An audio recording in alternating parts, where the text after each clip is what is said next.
Assalamualaikum warahmatullahi wabarakatuh. Kami dari kelompok 5 akan mempresentasikan mata kuliah Islam Nusantara dan Kepesantrenan dengan materi pesantren sebagai subkultur.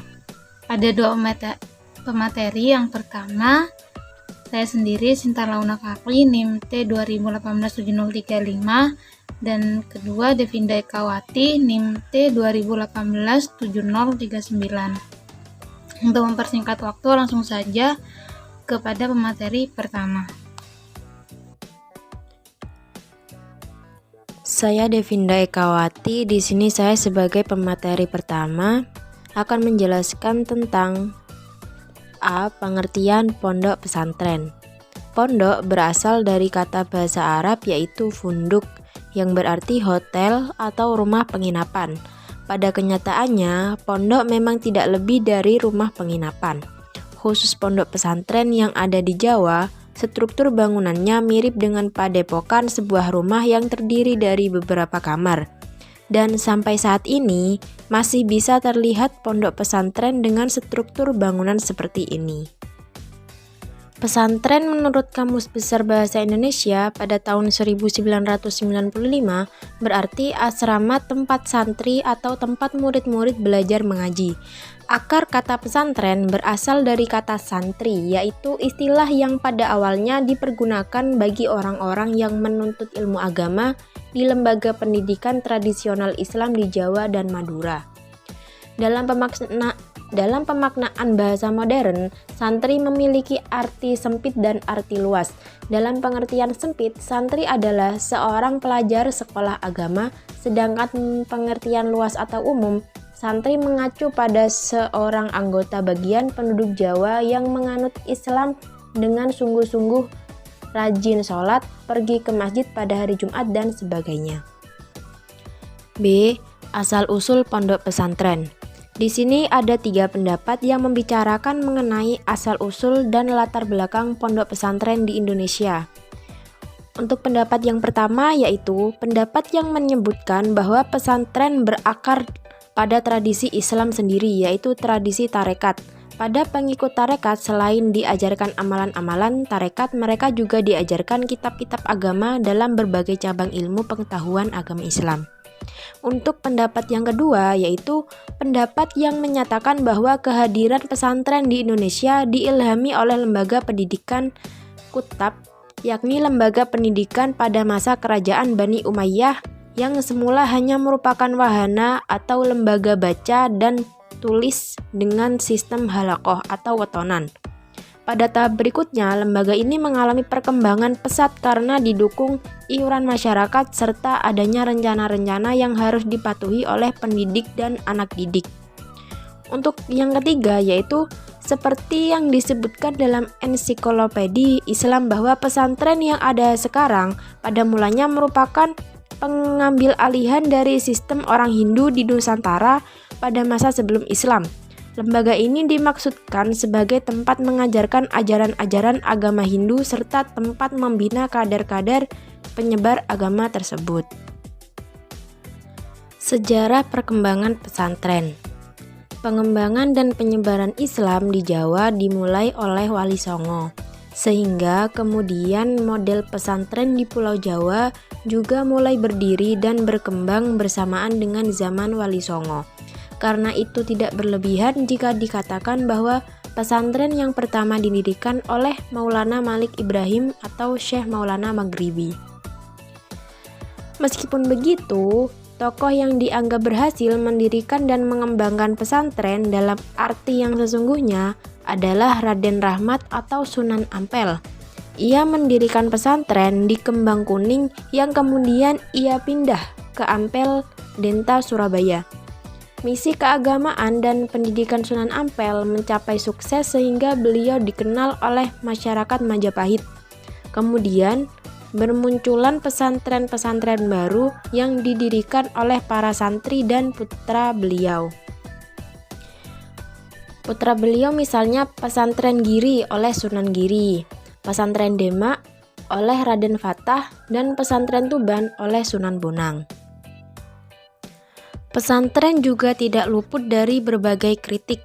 Hal ini terutama terjadi di saat-saat pra-kemerdekaan, di mana kondisi pesantren telah mencapai titik kritis sebagai lembaga pendidikan tradisional yang tertutup dan statis. Islam yang diajarkan adalah Islam yang ritualistik dan sufistik, bahkan mengarah kepada feodalisme. Untunglah beberapa pesantren cepat menangkap hal ini dan segera menyesuaikan diri, membuat diri mereka menjadi modern. Untuk kritik, di sini dikritik oleh pemerintah Belanda bahwa pendidikan pesantren ini terlalu jelek dan tidak mungkin dikembangkan menjadi sekolah-sekolah modern. Oleh karena itu, mereka mengambil alternatif kedua, yaitu mendirikan sekolah-sekolah tersendiri yang tidak ada hubungannya dengan lembaga pendidikan yang ada. Sejak pemerintah kolonial mendirikan sekolah yang diperuntukkan bagi sebagian bangsa Indonesia tersebut, telah terjadi persaingan antara lembaga pendidikan pesantren dengan lembaga pendidikan kolonial. Persaingan tersebut bukan hanya di segi-segi ideologis dan cita-cita pendidikan saja, melainkan juga muncul dalam bentuk perlawanan politis dan bahkan secara fisik.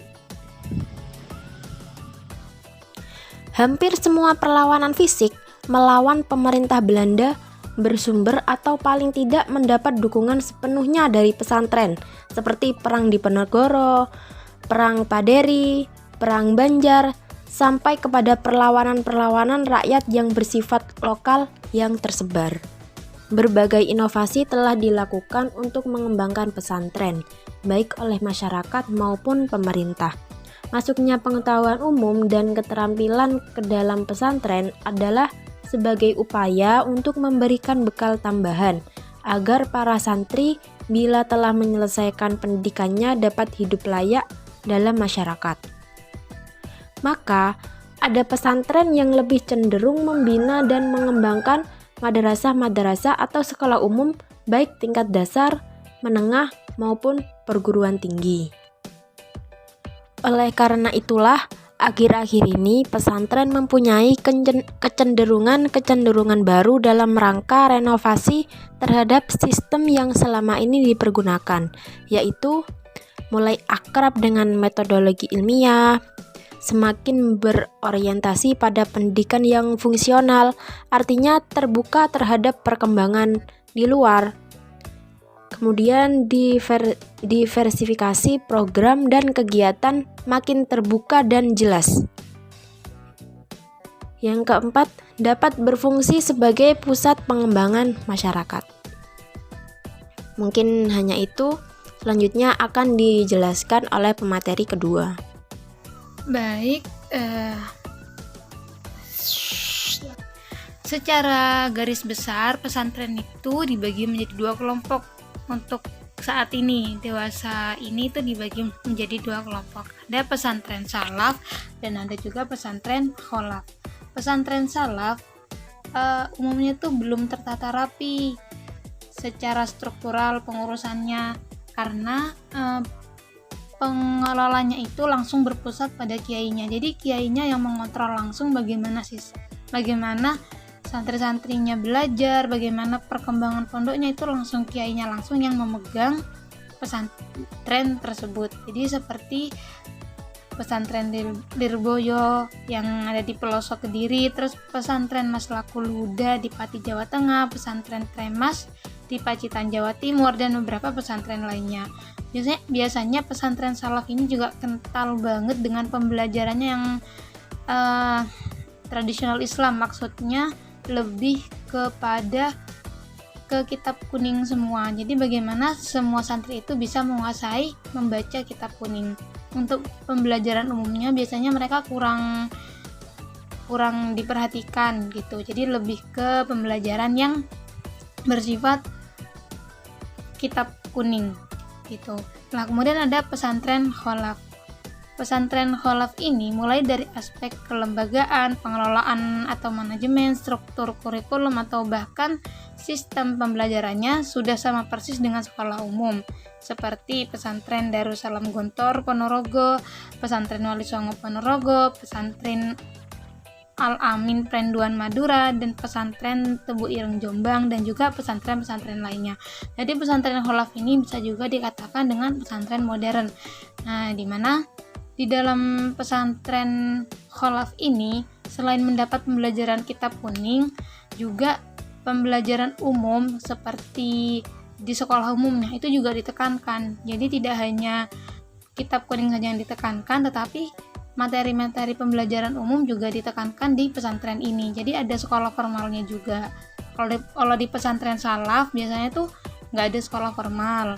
Nah, kalau di pesantren kholaf itu dalam pesantrennya ada sekolah formalnya. Jadi dia ditekankan selain di kitab untuk bisa kitab kuning, tapi juga untuk menguasai materi-materi pembelajaran umum seperti itu. Nah, kemudian selanjutnya itu tentang tujuan pesantren. Nah, secara umum tujuan pesantren itu membina warga negara agar memiliki sikap yang menggambarkan kepribadian muslim sesuai dengan ajaran-ajaran yang telah dijelaskan oleh agama Islam dan menanamkan rasa keagamaan tersebut pada semua segi kehidupannya, serta menjadikan sebagai orang yang berguna bagi agama, masyarakat, dan negara.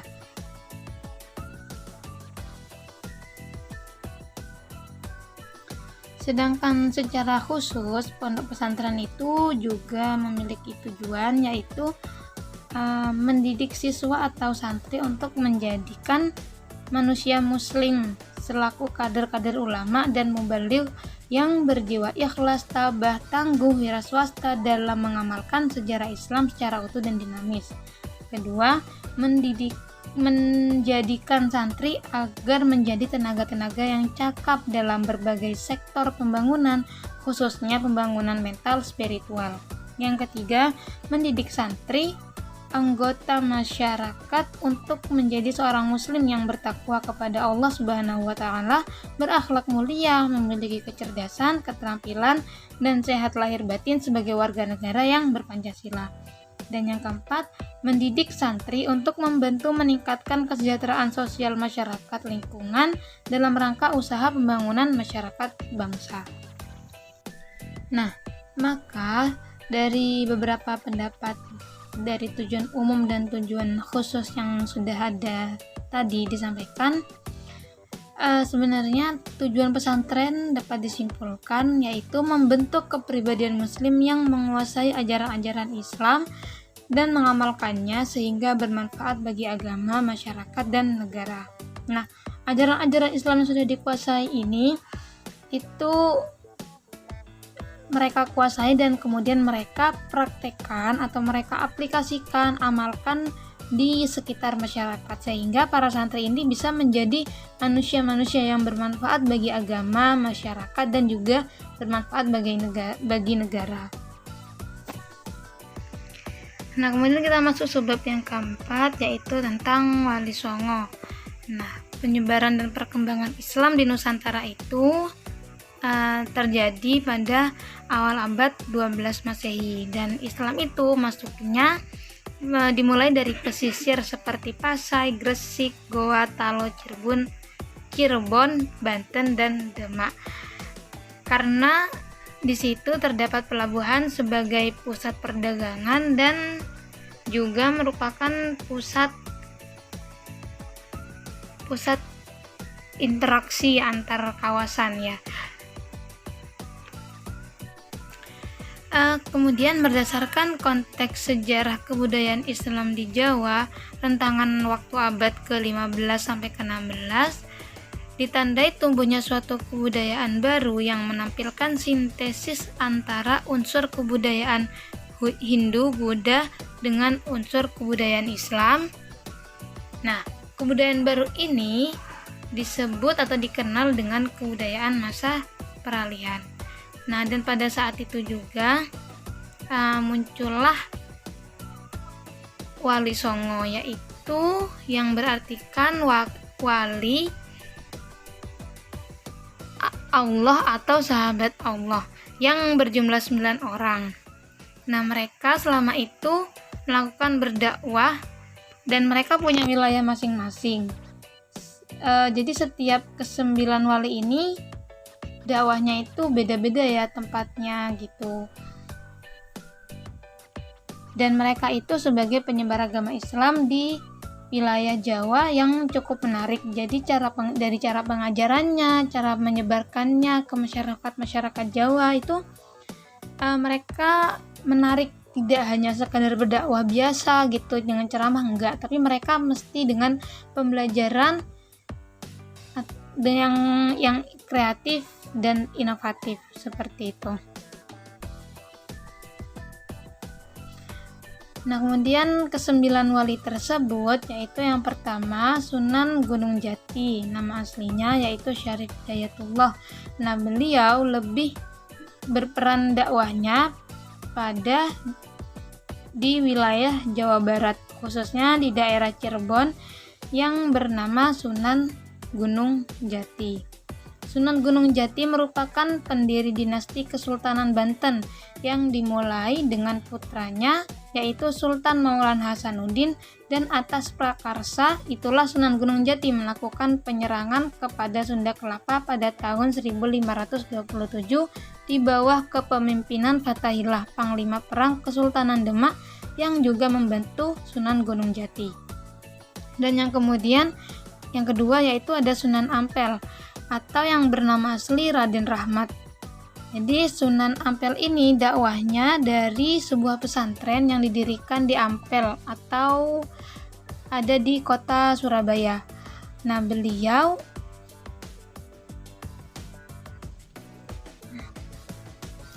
karena itu beliau dikenal sebagai pembina pondok pesantren pertama di Jawa Timur, yaitu pondok pesantren Ampel itu.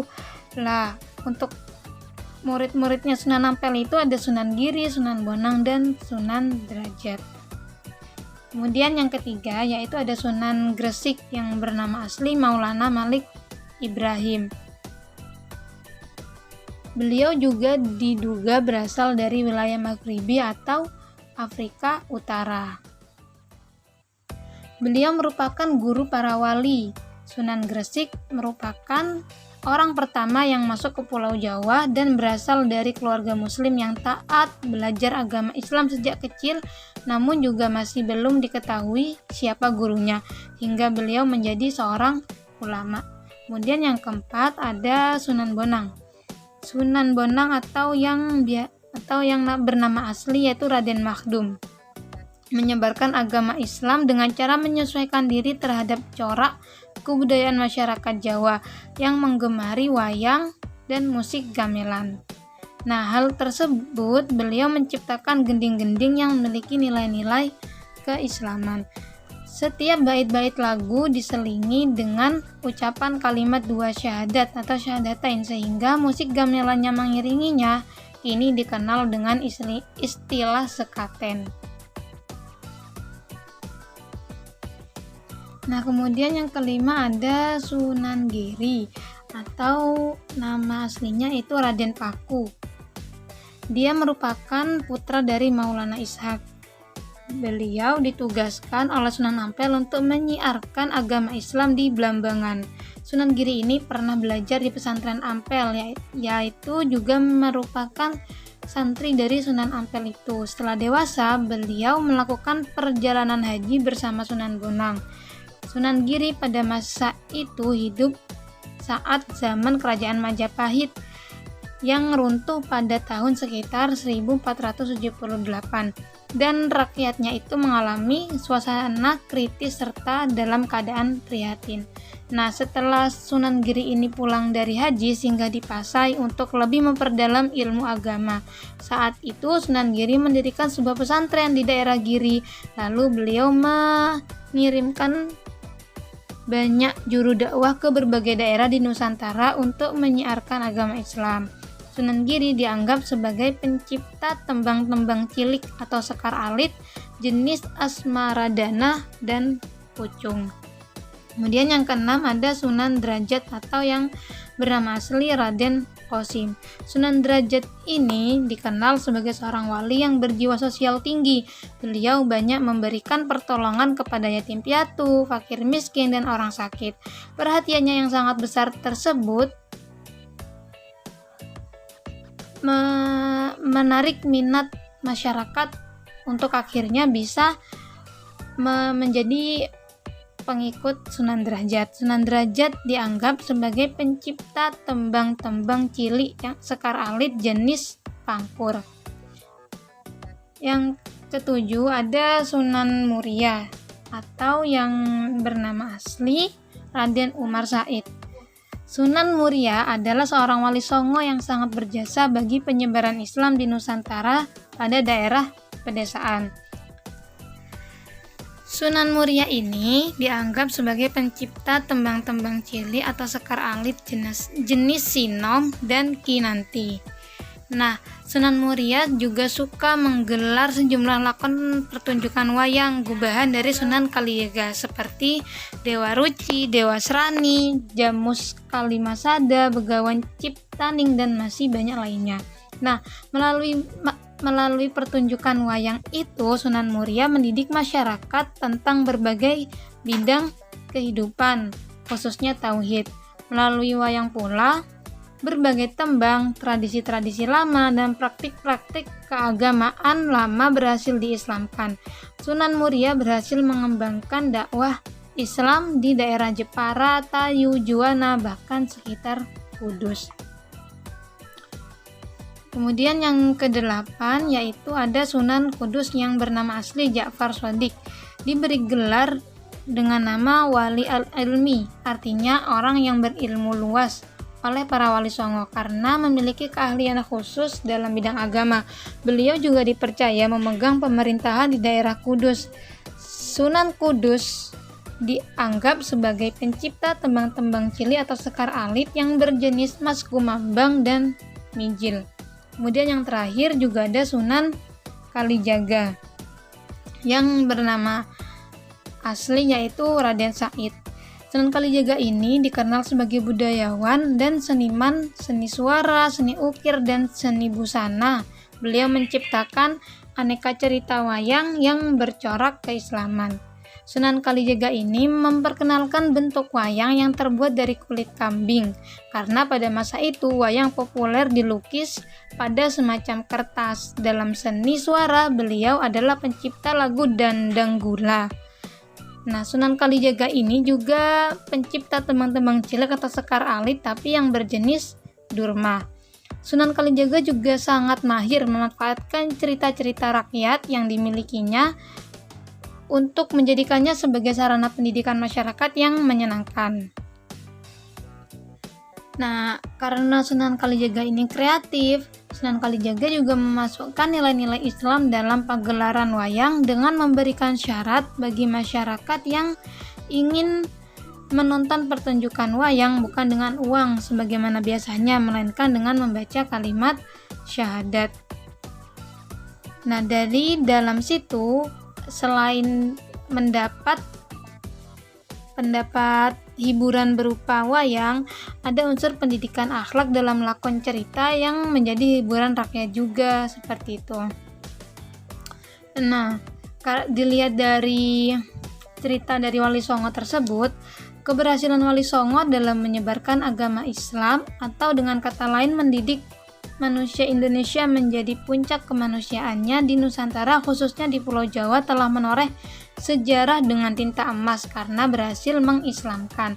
Dan keberhasilan Wali Songo juga itu salah satu kunci suksesnya adalah upaya kreatif sekaligus inovatif yang dilakukan dengan kesabaran, ketulusan, keuletan, dan kesungguhan dari para wali dalam menyebarkan agama Islam, sehingga Islam bisa menyebar dengan damai dan juga tanpa ada peperangan atau pertumpahan darah.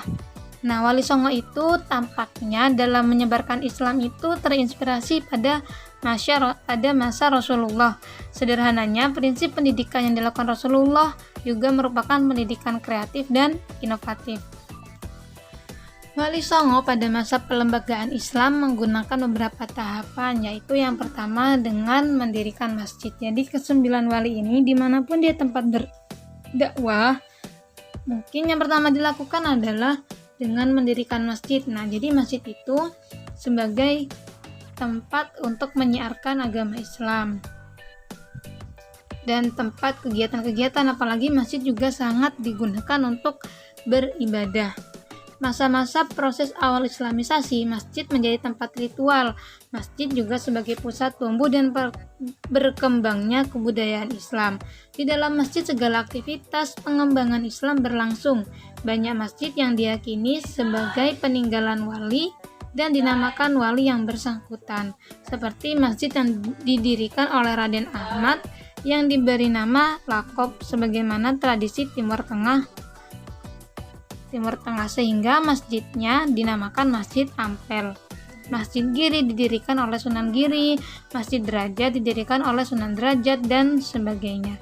Nah, selain masjid, Wali Songo juga membentuk sebuah kelembagaan, yaitu mendirikan pesantren. Jadi pesantren itu yang pertama mendirikan juga Wali Songo. Tadi kan sudah diceritakan bagaimana sejarah pesantren. Untuk di Indonesia yang pertama mendirikan yaitu dari Wali Songo. Ya, tadi Sunan Ampel kan yang merupakan pendiri pesantren pertama di wilayah Jawa. Seperti itu. Nah, kemudian dari pesantren-pesantren yang didirikan oleh para wali itu muncullah asal-usul sejumlah manuskrip tentang pengajaran Islam di Asia Tenggara yang tersedia secara terbatas. Untuk dapat betul-betul memahami sejarah islamisasi di wilayah ini, kita harus mencari dan mempelajari lembaga-lembaga pesantren tersebut, karena lembaga-lembaga inilah yang menjadi anak panah penyebaran Islam di wilayah-wilayah tersebut.